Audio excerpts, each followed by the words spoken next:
আসসালামু আলাইকুম সবাইকে। তো আশা করি সবাই ভালো আছেন। তো আজকের এই ভিডিওতে আমরা একটা বিষয় নিয়ে আলোচনা করব। যারা ওয়েটিং এ আছে পজিশন 1 থেকে 1000, মানে মোট কথা হচ্ছে আজকে টোটাল ভিডিওতে কথা বলা হবে যে যারা ওয়েটিং এ আছে তারা এখন কি করবে বা তাদের কি শেষ পর্যন্ত চান্স হবে কি হবে না, এই ব্যাপারটা নিয়ে আজকে আমরা আলোচনা করব। তো প্রথমেই একটা বিষয় জেনে নেই যে তোমাদের প্রথম মেরিট লিস্ট যেহেতু দিয়ে দিয়েছে প্রথমেই, সো এখন দ্বিতীয় মেরিট লিস্ট দিবে হচ্ছে 2 জুলাই। মানে এখানে মোটামুটি 6-7 দিনের মতো টাইম আছে। এখন একটা বিষয় সবার আগে ক্লিয়ার করা দরকার যে দ্বিতীয় মেরিটে কত পজিশন পর্যন্ত চান্স হইতে পারে। এখন ফার্স্ট মেরিটে মোটামুটি 13,000 প্লাস, অর্থাৎ প্রায় 15,000-এর মতো পজিশনে চান্স হয়েছে। এখন অনেকে প্রশ্ন করতে পারে যে আসলে 15,000 পর্যন্ত চান্স হয়েছে কিনা। আমি বলবো যে হ্যাঁ হয়েছে 15,000 পর্যন্ত। আমি বিভিন্ন গ্রুপে কয়েকটা পোস্ট দেখলাম, সেখানে অলরেডি দেখানো হয়েছে যে 15,000 পর্যন্ত চান্স হয়েছে।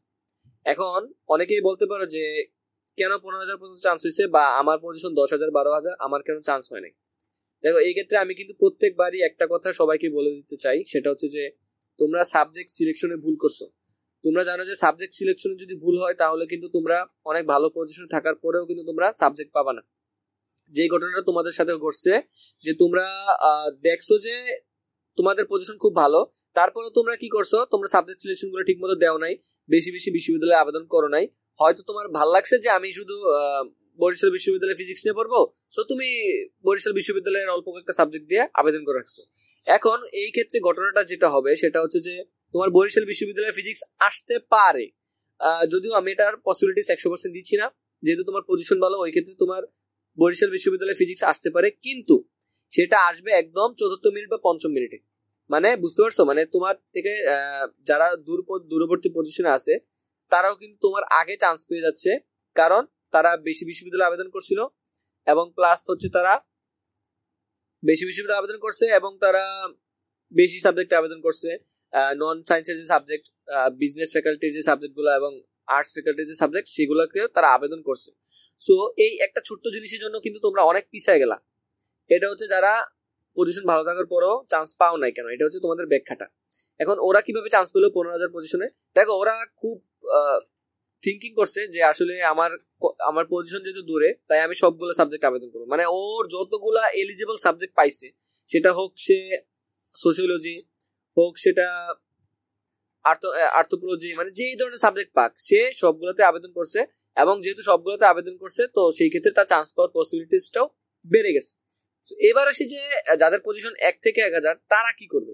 দেখো, আমার ভিডিওর কমেন্টে অনেকেই বলতেছো যে যাদের পজিশন 1 থেকে 1000 তারা কি করবে, বা আপনারা তো বলতেছেন যে 1 থেকে 1000 পর্যন্ত চান্স হবে, কিন্তু অনেক ভিডিওতে বা অনেক ভাইরা বলতেছে যে 3 থেকে 400 ওয়েটিং পর্যন্ত চান্স হওয়ার সম্ভাবনা আছে, কিন্তু বাকিদের হবে না। দেখো, আমি একটা কথা বলি, যেহেতু গুচ্ছ কর্তৃপক্ষ চাচ্ছে যে 4 থেকে 5টা মিনিটের মধ্যেই সবটা প্রক্রিয়া কমপ্লিট করে ফেলবে এবং তোমাদের ক্লাসও শুরু করে দিবে হচ্ছে আগস্টের প্রথম সপ্তাহে, তো সেই ক্ষেত্রে গুচ্ছ চাবে যে তাদের কোনো সিট যেন ফাঁকা না থাকে। তোমরা জানো, খেয়াল করতে হবে যে একটা বিশ্ববিদ্যালয়ের সিট ফাঁকা থাকলে কিন্তু অনেক ধরনের সমস্যা হয়। মানে কোনো বিশ্ববিদ্যালয় চায় না যে তার কোনো একটা ডিপার্টমেন্টের কোনো একটা সিট ফাঁকা থাকুক, সো সে যেই করে হোক তার সিটগুলো ফিল আপ করতে চায়। সো এই ক্ষেত্রে তুমি দেখো যে যদি কেউ ডকুমেন্টস ঠিক মতো না দেয় বা ধরো প্রাথমিক ভর্তি না হয়, তাহলে কিন্তু অনেকেরই সিটগুলো ফাঁকা হয়ে যাচ্ছে। সো এই ফাঁকাগুলো কিন্তু আস্তে আস্তে সামনের দিকে আগাবে। এখন তুমি হয়তো এখন দেখতে পাচ্ছ যে তোমার ওয়েটিং 1000, কিন্তু তুমি যখন দ্বিতীয় মেরিট দেবে তখন দেখবে যে তোমার ওয়েটিং 2 থেকে 300 পরিমাণ নেমে গেছে। তোমার ওয়েটিং হয়তো 700 থেকে 800 চলে আসছে। এখন কিভাবে আসছে? কারণ ওই সাবজেক্টে যারা ছিল ওয়েটিং এ, তারা হয়তো অন্য কোনো সাবজেক্টে ভর্তি হয়ে গেছে বা অন্য কোনো ভার্সিটিতে চান্স পেয়েছে, বা যে কোনো কিছুই করতে পারে। সো এইভাবে দেখবা, যখন মোটামুটি 4 নাম্বার মিনিট পর্যন্ত যদি তোমরা অপেক্ষা করো, এবং 4 নাম্বার মিনিটের মধ্যে যদি তোমরা দেখো যে তোমাদের ওয়েটিংটা 150 থেকে 200 পজিশনের মধ্যে চলে আসছে, তাইলে তোমরা মোটামুটি একটা শিওর ধরে রাখতে পারো যে তোমাদের চান্স পাওয়ার পসিবিলিটিস হিউজ পরিমাণে। কারণ শেষের মিনিটের দিকে যখন কি হয়, কারণ শেষের মিনিটে কিন্তু অনেক দূর পর্যন্ত টানে, এবং যদি তারপরও দেখে যে ওরা যে সিট ফিল আপ করতে পারছে না, যদিও গণবিজ্ঞপ্তির বিষয়টা এখনো অফিসিয়ালি উল্লেখ করে নাই, কিন্তু হয়তো বা পরবর্তী আপডেটে তারা গণবিজ্ঞপ্তির বিষয়টা উল্লেখ করতে পারে। আরেকটা বিষয় হচ্ছে যারা ভর্তি হয়ে গেছে তারা ভর্তি তো হয়ে গেছে, প্রাথমিক ভর্তি, এখন প্রাথমিক ভর্তি না হলে কিন্তু গুচ্ছের পুরো প্রক্রিয়া থেকে বাতিল।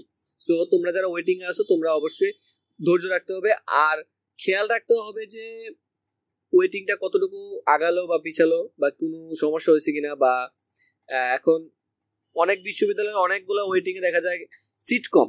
এখন দেখো আরেকটা বিষয় এখানে ভালো একটা কথা আমার মনে পড়ছে, সেটা হচ্ছে যে দেখা যায় একটা ডিপার্টমেন্টের সিট আছে মাত্র 30টা, কিন্তু তোমার ওয়েটিং দেখাচ্ছে প্রায় 1000। ঠিক আছে, এখন তুমি নিজেকে নিজে একটু চিন্তা করতে কথা বলতে বলো যে তোমার ডিপার্টমেন্টে সিট আছে 30টা, তোমার ওয়েটিং 1000, এখানে কি তোমার চান্স পাওয়ার পসিবিলিটিস আছে? তুমি যদি আমাকে জিজ্ঞেস করো আমি বলবো এক কথায় না। কেন নয়? কারণ সিটটা যদি মোটামুটি 100, 150, 200 হইতো তাইলে আমি বলতে পারতাম যে না হ্যাঁ ঠিক আছে 1000 পর্যন্ত যাইতে পারে, কিন্তু তোমার সিটই হচ্ছে মাত্র 30টা, এত গুণ পর্যন্ত কোনোভাবে যাওয়া পসিবল না। সো এই জিনিসটা তোমার মাথায় রাখতে হবে। তোমরা দেখো যে বিভিন্ন সি ক্যাটাগরি বিভিন্ন ভার্সিটি গুলোতে আবেদন করছো, যেমন ধরো সুনামগঞ্জ বলো বা কিশোরগঞ্জ বলো বা চাঁদপুর বলো, সেখানে সিট খুবই কম, 30টা 40টা 50টার উপরে সিট নাই বা থাকলেও খুব কম আছে। সো এইগুলাতে তোমাদের ওয়েটিং কিন্তু খুব একটা বেশি টানবে না।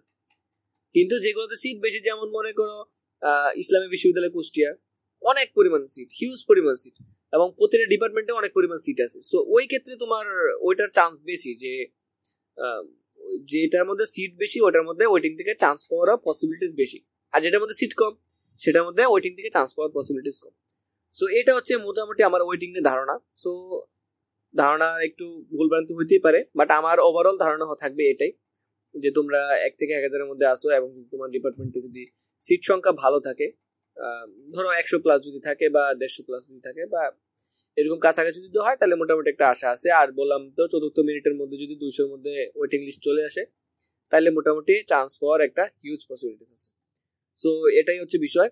আর সকলে ভালো থাকবে। আর নেক্সটে কোন টপিকের উপর ভিডিও চাও বা এই ভিডিওতে নিয়ে যদি কারো কোনো প্রশ্ন থাকে তাহলে অবশ্যই প্রশ্ন করতে পারো। তো সবাই ভালো থাকবা। আসসালামু আলাইকুম।